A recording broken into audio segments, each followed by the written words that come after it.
Hürmetli vatandaş, bugünkü leksiyalarımızı başlayımız. Leksiyada sıdağa duruz. Mikrofonu bir karavala geçiren vatandaş.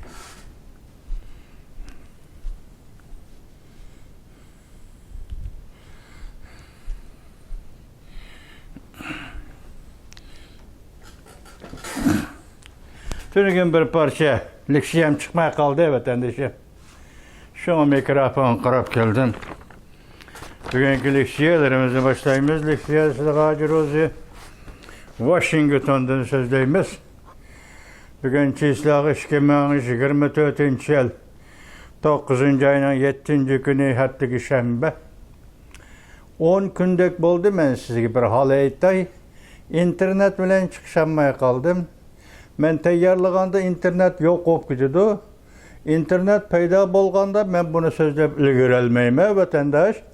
Muş avarçılık bilen bugün top doğru 10-15 gündük vakit buldu.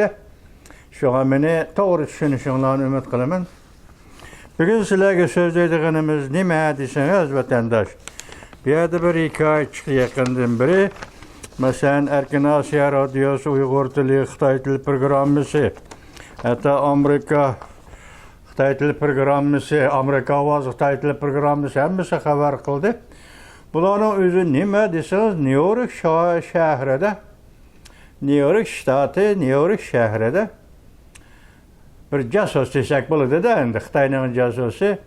Onun ismi Linda Sun dep atılır iken. Asli ismi Sun Wenmu şundak. Ayal Xitay tatay irimu Hoşav dep atılır iken. Ve her ikisi Amerika Grey dallık ötken adamlarken. Bunun için de bu Linda Sun degen Amerika Koşmuş Ştatlar New York ştatı New York şehrinde şehirlik hükümetinin içinde uzun zaman işleyen ayaldak. Şunda kişiyken bu kişinin kılmışı neyken deseniz bugün bu doğruda arlıkta bir iş gün oldu biz toxtalmadık bu doğruda. Bugün endi değişi Amerika Koşmuş Ştatlarının sabık devlet işler katibi Mike Pompeo hem New York Poçtisi gazetege makale yazıptı bu doğruda. Hem Twitter'ın ekes sahnesi de hem makale yazıptı bu doğruda. Mike Pompeo şundak depti ki bu kişi lığlığçı emez. Elek Angliyanın dağlık kinosu var, razvit kinosu. Nil-7'te. Bu ayal kişi lığlığçı emez, yani baş kahraman mı emez. Onun tapşırılığa vazife məxfi hüccetlerini oğurlaş ve yaki başka casusluk faaliyetlerle şoğlanış mı emez. Lakin bu kişi tesiri var kişiye aylandı. Mesela New York şehirlik hükümeti işledi. Tesiri var kişiye aylandı. Bu tesir körüstəliydi. Tesir körüstəliydi digende New York şehir hükümeti erbaplarına ve yaki New York şehri hükümeti yokur dercilik emeldarlığa tesir körüstəliydi. Tesir körüstüp bu siyasetini koy diyeliydi. Bu siyasetini mandıralaydı, mandıramaydı digendek başında faaliyet ulan şoğlanıdığan ayal depti. Bırak bu kişiler kol gelindi vatandaş. Ayal işkilisi Amerika Koşmuş Ştatlar'da federal tekşürüş idaresi tarafından kol gelindi. Azı bu doğruda Amerika Avazı Radyosu'na ait uzun bir parça makal yetip geldi. Şu makalının baş kısmı ki kriz sözü ornudu bu haberini sizlerge yetkizimiz materyal şeklinde vatandaş. Bunu sizlerge tapşırayla evvel. Linda Sun Delosi'den çünkü Kompartiyasının Amerika'ya sınıp kirişinin kançılık çonqor işgalligini Amerika'da yerdek hükümetle ve Xitayla cüngülükle olturaklaşkan raylarda ahvalının tehimi eğer işgalligini körüp algılı buludu mavzulu haber 9. ayının 7. günü Amerika Avazı'nın Xitay Dili Programısı ilan kılındı. Haber bundak başlandı. Washington, Amerika New York şehri ştat başlığı Katie Huçol. Növbetdeki ştat başlığı Katie Huçol'un yardımcısı. Linda Sun'un Cungu Kompartiyasının gomaşçısı dep ayıplangan bir dilo. Cungu Kompartiyasının Amerika cemiyetiga qandaq singib kirganligi bilan bütün Amerikani cho'chitdi. Intayin zo'r vaqa bo'ldi bu vatandosh hisobda. Linda Sun delosi yuz bergandan keyin Amerikada cho'ng matbuotlar bu xabarni nuqtali xabar o'rniga qo'yib, orqa-orqadan xabar qilib tarqatdi. Mana Amerika matbuotlari buni orqa-orqadan xabar qilib tarqatdi. Amerika'nın sobiq davlat ishlar kotibi Mike Pompeo ogohlantirib mundaq ko'rsatdi. Cungu Kompartiyasi ishikdan kirib keldi. Ya'ni Cungu Kompartiyasi bosug'i atlab kirib keldi.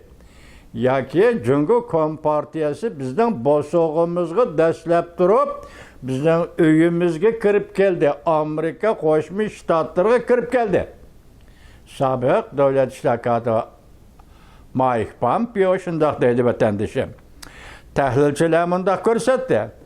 Cungu Kompartiyasining Amerika singib kirishida Amerika yerlik hukumatlari va Xitoylar, ya'ni Jungoliklar o'ltiraqlashqa roylar egar bir nishon bo'lib qoldi. Demak, singib kirishni Kompartiya, Cungu Kompartiyasi ochiq aytsak josuslik organlari Amerikaga singib kirishni yerlik hukumatlardan boshladi dedi. Anadan keyin Jungoliklar, jumladan avval Xitoylar o'ltiraqlashgan. Hozir ham hisobda Tibetlarmi, Uyg'urlarmi shuning ichida vatandosh. Navbat siz mustaqil bo'lib ayrilib chiqmagandan keyin sizmi Jungolik? Mushular o'ltiraqlashgan joylar hozir bir nishon bo'lib qoldi dedi. Amerika Qo'shma Shtatlari sobiq davlat ishlar kotibi Mike Pompeo 9-oyning 5-kuni Linda Sun delosi pash bo'lgandan keyin Ekes psidayak Ekes sahnasida maqola e'lon qilib bunda ko'rsatdi. Men davlat ishlar kotibi bo'lib turgan chog'da har qaysi shtatlar boshliqlarini ogohlantirib bu ish, ya'ni Xitoy josuslarining ishi singib kirishi hozir 100 beryotdi degan edim. Men xizmat bejarayotgan, davlat xizmatini bejarayotgan vaqtda shtatlik kadrlar, shtat boshliqlariga aytib, Cungu Kompartiyasi Amerika singib kiryotdi deb ogohlantirish bergan edim deydi sobiq davlat ishlar kotibi Mike Pompeo. Cungu Kompartiyasi allaqachon ishikdan kirib keldi. Amerikada bosog'i atlab kirib keldi. Mike Pompeo New York pochtasi gazetiga yozgan maqolasida alayda tilg'ilib bunda ko'rsatdi.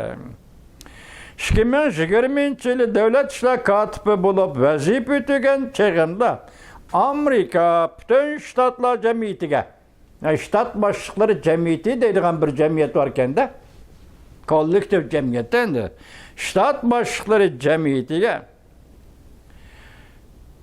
jamiyatiga yuqorqidek uchur tarqatgan edim. Ogohlantirish bergan edim, ham uchur tarqatgan edim. Shu vaqtda shtat boshliqlari jamiyatiga rais bo'lib vazifa o'tayotgan kishi New York shahrining shtat boshlig'i Andrey Cohen edi. Bütün ştat mesela 50 ştat desek 50 ştat başlığı cemiyetiga rais bo'lib vazifa o'tayotgan kishi shu vaqtki New York shahrining shahar boshlig'i Andrey Cohen edi. Bugun Xitoyning go'mashchisi bo'lib pash bo'lgan Linda Sun degan ayol shu vaqtda New York shtat boshlig'i Cohenning ishxonasida xizmat qilardi. Bu 2020-yil yuz bergan ish. Bugun 4 yil degan gap. Demak, bu 4 yil mobaynida yanala bu Linda Sun New York shtatida New York shtat boshlig'ining, New York shahar boshlig'ining yordamchisi yoki ishxona xizmatchisi bo'lib xizmat qildi degan gap vatandosh. Xizmat qiladi. o lığçı emas. Yani 007 emas. Yani Angliya razvet xodimi erbabı James Bond emas. Məxfi arxivni qo'lga tushiradigan jasusmi emas. Lendason məxfi arxivni qo'lga tushiradigan jasusmi emas. Lekin bizda vatqan ta'siri kuchi bor odam o New-York shaharlik hukumatga ta'sir ko'rsatmoqchi.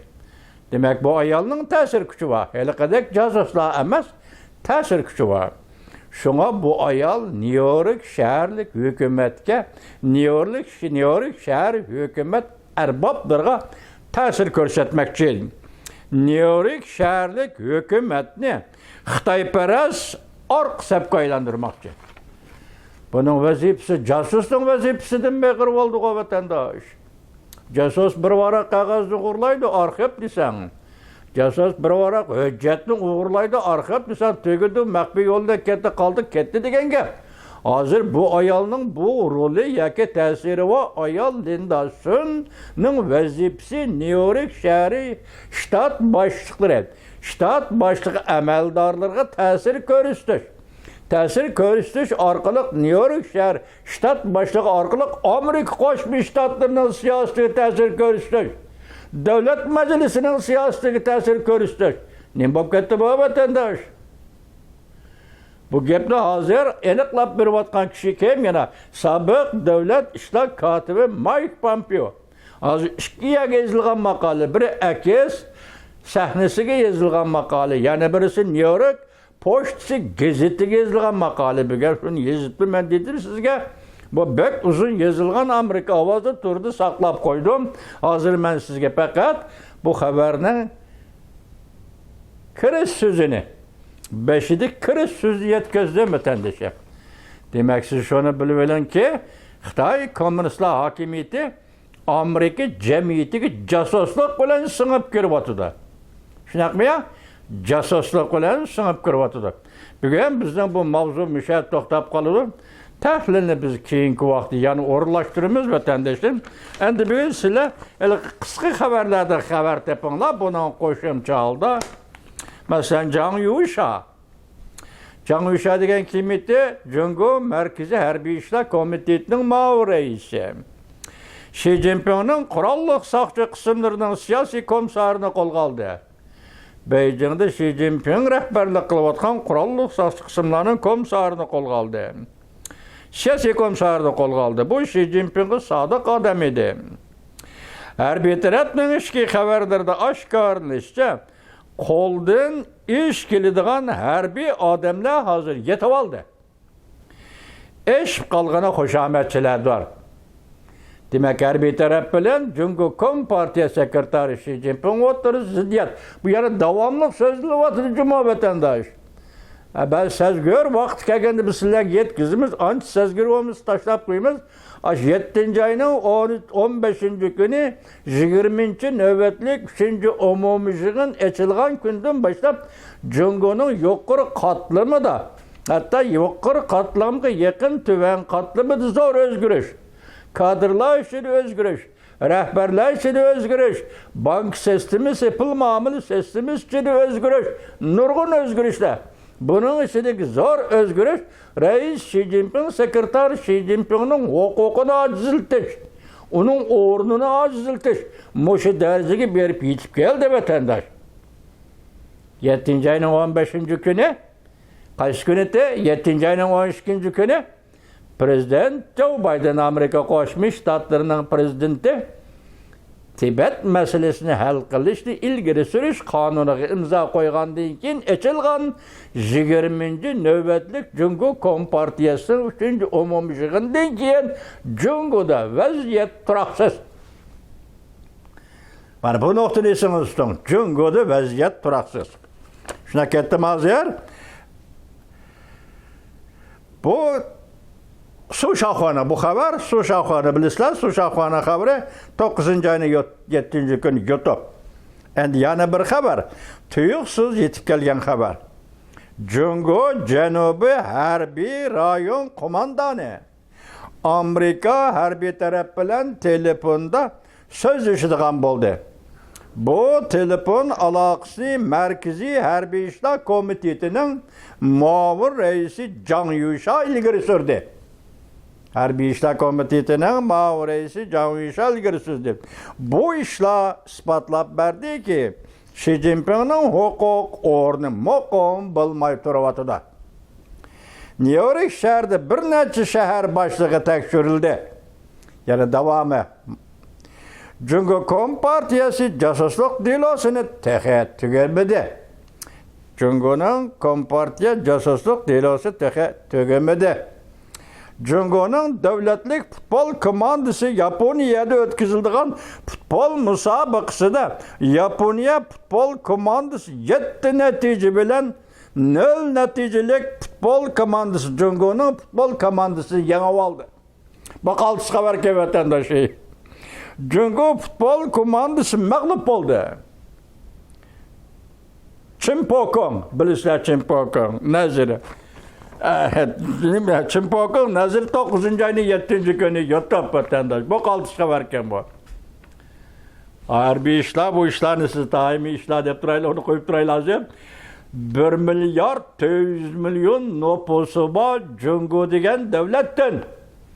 Futbol topni tepeleydiğen 11 kişi oturga çıkma deydigen gap. Ala şehrin. 1 milyar 200 milyon nüfusu var Cungu degen devletten. Futbol top tepeleydiğen 11 kişi çıkmadı. Manama gap. Yani kelip kaya diyen alıp kaldı. Japonya'da ötküzülgen futbol müsabakasıda. Yani kelip kayıs devlette yanılıp kaldı. Japonya bu devlette yanılıp kaldı. Bu ne? Ala şehrini deyimiz vatandaş. Bunu çok takdir orullaştırış deyip düşünsünüzün buludu. Japonya komandası 7 numar. Cungu komandası 0 numar. Ala şehrini vatandaş. Şendiniz mi? Bana şimdi gel. Bu neye verip çetildi vatandaş? Adamın sapasıga. Milletin sapasıga. Milletin adamın terbiyeliş muhitiga. Onundaki ademilik iktidarga. Maşındak nurgun taraflarga berip çetildiğin eş vatandaş. En mühimi millet terkibideki şu adamın millet gururga. Yani ki millet gururu akli ve medeniyet tuprağıdaki millet gururu ve müştüpraklı itilgen millet gururga berip çetelediği sende bu yok diyen gel. Sende bu yok. Şunlaşka 1 milyar 200 milyon milletlik bir devletin içinde futbol tepeleydiğin 11 adam yok. Kaltıs gepken o vatandaşı. Kaltıs gepken bu. Andı yana haber ahire New York şehrindeki hükümette bir neçe nefer yukarı dereceli emeldar çet elinin siyasi ianesini bir normal kabul kıldı. Bu çeta kop çıktığında. New York şehrinde bir neçe nefer yukarı dereceli emeldar siyasi saylam kabul digendek berdiğin dolar ya ianını kabul kıldı. Bir normal kabul kıldı. Değildi, tekşürüldü. Okşaş bir günde Federal Tekşürüş İdaresi Amerika Koşmuş Ştatları tarafından tekşürüldü. Jin Shu-guang. Bu adam az sözdeydi, lekin nezirici adam da ötken de bir tanıştırdım koy sizge. Şu Jin Shu-guang torbiyetide 9. ayının 7. günü başında haber verildi vatandaş. Andın yani bir haber. Beijing şehirde çarlıqçı saqçılığa almıştırıldı. Çarlaş bütünlüğü kurallık saqçı kısımına tapşırıp verildi. Bu çare her bir tarafın Xi Jinping'ni mutlak tizginligenligini görüstüpmedi. Memleketlik Saqçı Ministerliğinin ministeri Wang Xiaohong gayip bulup ketkil uzun buldu. Bu mana muş haberinin içindeki en hakiki rast habermiş değil. Başkası koyup duraylı hazır mücmel fikirlik haber deyip duraylı. Muş haber hakikaten hazır metbuatlarda ya ki torbettirdi ya ki Cungu'ya alakadar Cungu'nun üzün siyasetleri ya ki devamlı görünüş hasıl kılıdığın sorularda Jungo Saqchi Ministerligining ministeri Wang Xiaohong yo'qolib ketdi. Biz degan to'q o'tganda bu Xi Jinpingning eng ishonchli odami degan to'q buni. Shundaqmi Wang Xiaohong yo'qolib ketdi. Yo'qolib ketdi. Bugun xabar keldi. Bu to'g'ridan bugun keldi xabar. Beijing shaharlik saqchi idorasi bir tarafga qayirib qo'yildi. Hozir uning o'rniga qurolli saqchi qismlar o'rlashtirildi dedi. Bu ishdan nimadan darak berdiganligini bilgili bo'lmaydi. Bu xabarni yozgan kishi Su Shaoxi 9 ayning 7 kun YouTube vatandaş. Endilikda ekranda dikkat vatandaş. Yaponiya ishtirmoqchi bo'ldimi? Bu qaltis xabar juma dikkat vatandaş. Ekranda Yaponiya ishtirmoqchi bo'ldimi? Jungo ozodlik armiyasi 3 qatim qamal qilish buyrug'i tushirdi. Yaponiya ishtirmoqchi bo'ldi. Jungo ozodlik armiyasi dengiz armiyasiga 3 qatim qamal qilish to'g'risida buyruq tushirdi. Ko'pchilik 32 davlat aralashdi. 32 davlat deganda NATO bu ishga aralashdi. Yoshirin kurash boshlandı. Zhongtian TV, benim de bu qaysi Zhongtian TV deganimiz, Tayvanning Zhongtian TV. Asli bular adası, Xitoy Xitoyparast, Jungoparast televiziya edi. Bugun Zhongtian shuni beribdi, 9 ayning 7 kunda xabar. Yaponiya ishtirmoqchimi? Jungo ozodlik armiyasi dengiz armiyasiga 3 qatim buyruq tushirdi. Ko'pchilik 32 davlat aralashdi. Ya'ni NATO aralashdi. Bu qaltis gap bo'ldi vatandaş. Endi yana bir xabar qarab turing, ham hozir keldimiz. Bu 3 kun burun xabarken buga yetib ketdimi aytay sizga. Bu aralashib bir qatim yozma xabar mi kelgan tilda men sizlarga xabar qilmagan edim buni. Sababi zaruriyati yo'q dedim. Bugun yana kelibdi bu. Nima debdi desangiz ekranda. Rossiyada yuz bergan zo'r o'zgarish. Beijing jiddilashishga boshladi. Rossiya Tashqi ishlar ministrligining muavin ministri yadro qurollari siyosatimizni o'zgartimiz dedi. Jungo Tashqi ishlar ministrligi yadro qurollarini ishlatishga bo'lmaydi. Yadro qurollari urushi qilishga bo'lmaydi dedi. Rossiyada yuz bergan bu o'zgarishdan Jungo jiddilashdi.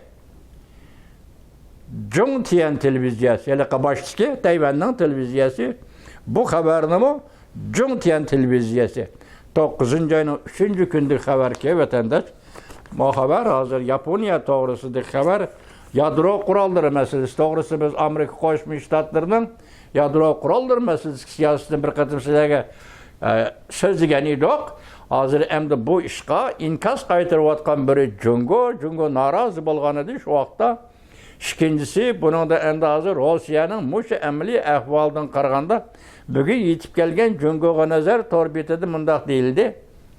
Ukraina armiyasining Iroqqa etilish hisobiga kelgan raketalar bilan yoki Iroqqa ishlatishga bo'ladigan qurollar bilan Rossiya tarafga hujum qilishiga yo'l qo'ymaymiz dedi. Aytib ko'ramiz xudo bilsin bu xabarni.